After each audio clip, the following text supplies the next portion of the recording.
Xayrli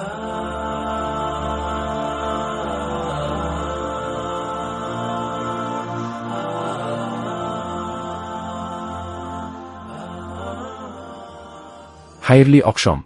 Mening savolim quyidagicha. Hindlar o'zlarini hindu deb da'vo qiladilar, musulmonlar esa musulmon ekanliklarini aytishadi. Va Sikh men Sikhman deydi. Nasroniy esa men nasroniyman deb aytadi. Ya'ni barcha odamlar o'z dinlarini shaxsiyatining bir qismi deb bilishadi. Shunday qilib, mening savolim, bu dinlarni kim yaratgan? Va agar ular yaratilgan bo'lsa, ular nima maqsadda yaratilgan? Biz faqat bitta dinga va insoniylikka amal qila olmaymizmi? Va boshqa dinlarni tan olmasdan, masalan, na hinduizmni, na islomni yoki bo'lmasam nasroniylikni. Va mening oxirgi savolim, biror kishini ma'lum bir dinga amal qilishga majbur qilish shartmi? Birodarimiz juda yaxshi, mazmunli va ajoyib savolni berdi. Va meni bu bilan bog'liq yana bir savolim bor. Men so'ramoqchi bo'lgan savol, har bir inson faqatgina mehribon bo'lsa kifoya emasmi? Va hech qanday dinni qabul qilmasdan to'g'ri yo'ldan yursa bo'lmaydimi? Va nima uchun har bir dinning ruhiy ustozlari o'z e'tiqodlarini targ'ib qiladilar? Va ular buni nima maqsadda qilishadi? Shu mening savolim. Birodarimiz juda yaxshi savolni berdi. Odamlar, men hinduman, men musulmonman, men sikhman, men nasroniyman deyishadi. Xo'sh, bu dinlarni kim yaratgan? Va umuman din mavjud bo'lishi kerakmi? Bu mutlaqo to'g'ri. Birodarimiz faqatgina bitta din, insoniyat dini bo'lishi kerak deb hisoblaydi. Birodarimiz yana so'raydi, biz bu dinlarning barchasini qabul qilishimiz kerakmi? Va umuman olganda, bitta dinga amal qilish kerakmi? Birodarimiz juda yaxshi savol berdi. Kimdir men musulmonman deydi, kimdir men hinduman deydi, kimdir men sikhman deydi, kimdir men nasroniyman deydi. Dinni kim yaratgan? Va bitta din bo'lishi shartmi? Savolingizning birinchi qismi mutlaqo to'g'ri. Alloh taolo Qur'oni Karimning Al-Imron surasining 3-bob 19-oyatida shunday deydi. Alloh taoloning oldida faqat bitta haqiqiy din bor, ya'ni hayotingizni Alloh taoloning ko'rsatmalariga binoan yashashdir. Demak, faqat bitta din bo'lishi kerak. Yaratguvchimiz, Rabbimiz, Xudoyimiz, Allohimiz faqat bitta dinni yaratgan. Alloh taolo faqat bitta dinga e'tiqod qilishni buyurgan. Bunday xilma-xil dinlarni kim yaratgan? Ular odamlar tomonidan yaratilgan. Bizning yaratguvchimiz, bizning Xudoyimiz, bizning Allohimiz, bizning egamiz, bizning Robbimiz. Tinchlikka, osoyishtalikka va xavfsizlikka erishish uchun. Siz o'zingiz va atrofingizdagi dunyo bilan uyg'un hayot kechirib, Alloh taoloning ko'rsatmalariga amal qilishingiz kerak.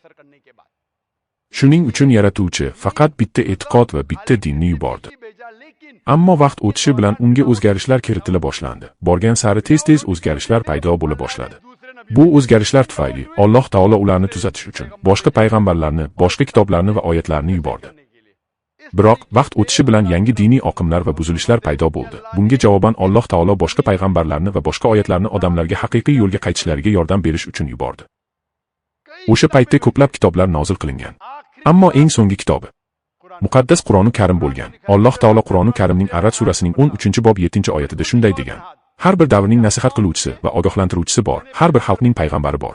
Hamda Qur'oni Karimning Ar-Ra'd surasining 13-bob 38-oyatida Qudratli Allohning aytishicha har bir davrda muqaddas bitikni yuborgan. Va oxirgi kitob Qur'oni Karim bo'lgan. Va oxirgi payg'ambar Muhammad sollallohu alayhi va sallam bo'lgan. Bizning yaratguvchimiz tarix davomida bizga faqat bitta dinni yuborgan. Biroq odamlar unga o'zgartirishlar kiritdilar va yangi diniy o'zgarishlar paydo bo'ldi. Agar biz hindu so'zining ma'nosi haqida gapiradigan bo'lsak, unda bu Hindistonning yerida yashaydigan odamlar hisoblanadi va bunday odamlar hindular deb ataladi. Bu so'z birinchi marta arablar tomonidan Hindiston aholisiga nisbatan ishlatilgan. Shu nuqtai nazardan men ham hindu hisoblanaman. Biroq keyinchalik hindu so'zi butlarga sig'inadiganlarga nisbatan qo'llanila boshlandi.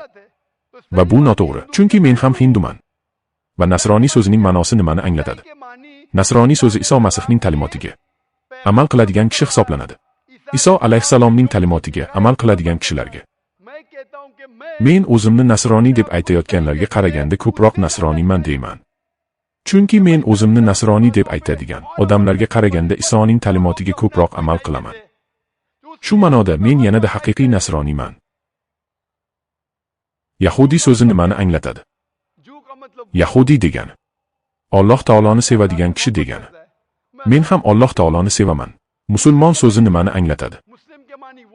Musulmon degani bu Alloh taoloning irodasiga binoan tinchlik va hamjihatlikda yashashga intiladigan odam hisoblanadi. Men musulmonman. Siz buni tushunyapsizmi? Keyinchalik Iso keltirgan ta'limotga ba'zi o'zgarishlar kiritildi. Shunday qilib, din faqat bitta bo'lishi kerak. Va sizning ikkinchi savolingizga kelsak, nega biz hammamiz insoniylik diniga ergasha olmaymiz? Birodar, yaxshi musulmon bo'lish uchun avvalo yaxshi odam bo'lish kerak. Kecha bergan misolimni yana keltiraman. Yaxshi odam bo'lishni maktabni tugatish bilan taqqoslash mumkin. Yaxshi musulmon darajasiga erishish esa universitet ma'lumotiga ega bo'lish bilan taqqoslanadi.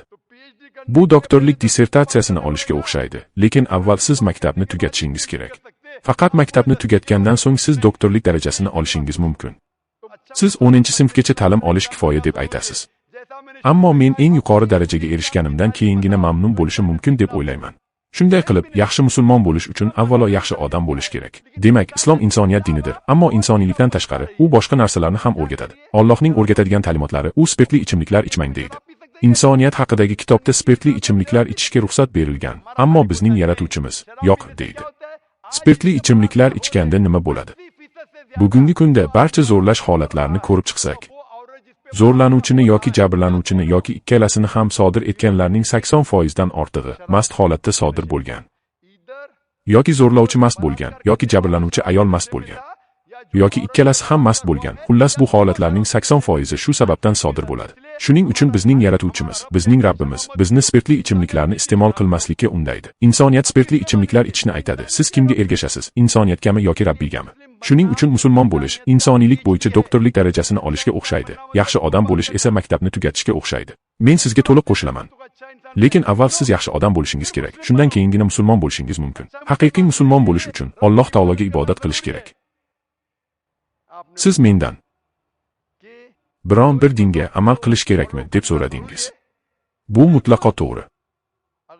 Agar sizning hayotingizda aniq qoidalar va tartiblar bo'lmasa, maktabga kelganingizda bir kuni sariq kiyim kiyaman, ikkinchisida ko'k, keyin qizil deb aytishingiz mumkin. Biroq ular sizga "Yo'q, siz qoidalarga amal qilishingiz kerak" deb javob berishadi.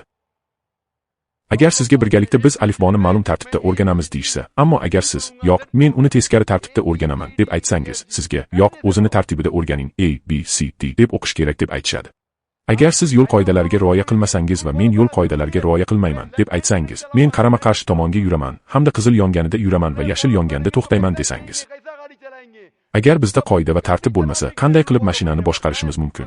Mashina haydash uchun qoidalar kerak bo'lganidek, hayotda ham qoidalarga amal qilish kerak.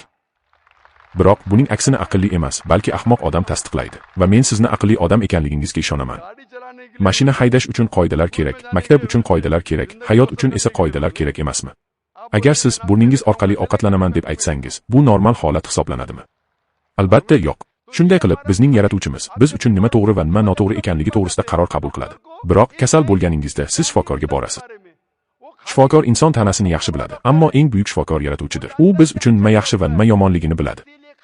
Shuning uchun bizni yaratgan egamizni ko'rsatmalariga amal qilsangiz, siz yaxshi musulmon bo'lishingiz mumkin. Shunda siz eng muvaffaqiyatli musulmon va haqiqiy inson bo'lasiz.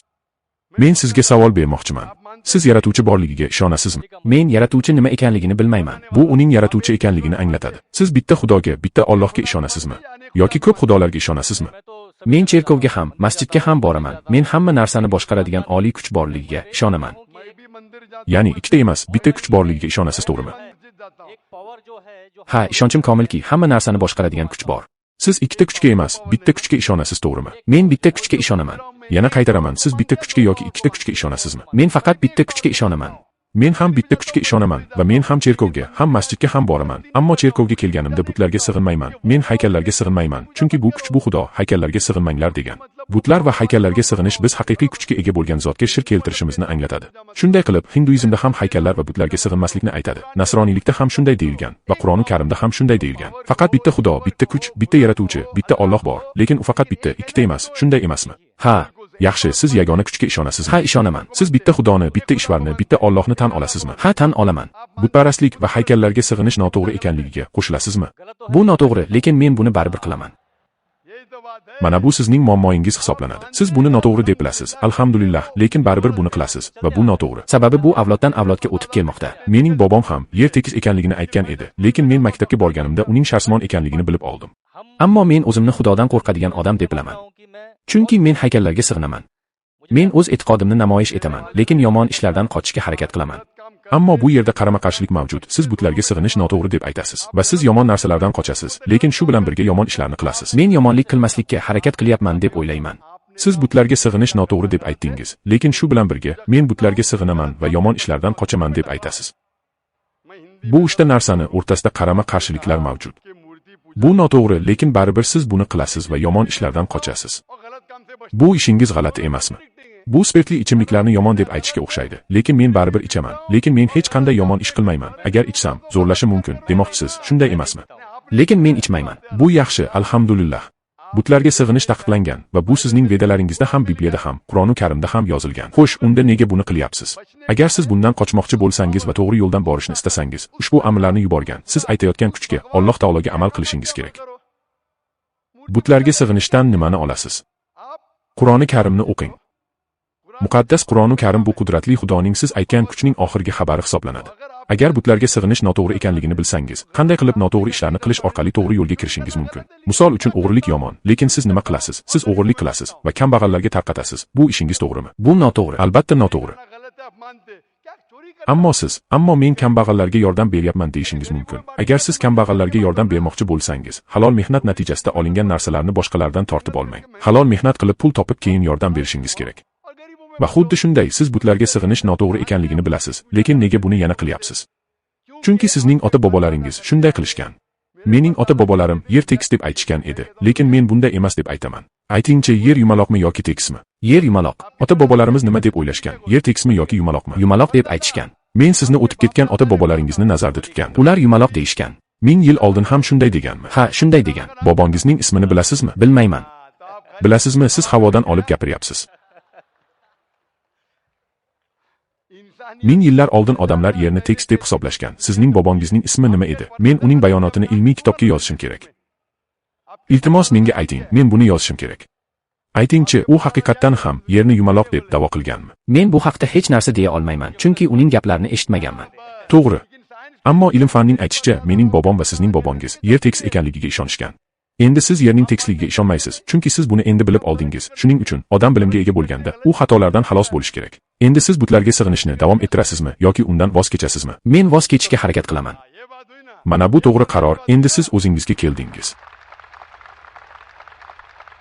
Birodarimiz bitta kuchni tan olgani yaxshi. U bir Allohga, bir yaratuvchiga va bir ishvarni borligini tan oldi, hamda u butlarga sig'inish noto'g'ri ekanligiga ham ishonch hosil qildi. Birodar, siz Muhammad sallallohu alayhi va sallam payg'ambar ekanligiga ishonasizmi? Men bilmayman, menga bu ma'lum emas. Shuning uchun men sizni muqaddas Qur'oni Karimni o'qishingizni istardim. Men sizga Qur'on tarjimasini beraman. Agar siz ingliz tilini bilsangiz, men sizga ingliz tilidagi tarjimasini beraman. Agar siz hind tilini bilsangiz, men sizga hind tilidagi tarjimasini beraman. Uni o'qing. Shunda siz unda hayotingiz uchun qo'llanma topasiz va inshaalloh, agar sizda biron bir savol yoki biron bir qiyinchilik bo'lsa, mendan so'rashingiz yoki tashkilotimizga yozishingiz mumkin. Va bu Xudoning haqiqiy so'zi ekanligiga to'liq amin bo'lganingizda, siz nafaqat yaxshi odam bo'lasiz, balki eng yuqori doktorlik darajasiga erishasiz. O'ylaymanki, savollaringizga javob berdim.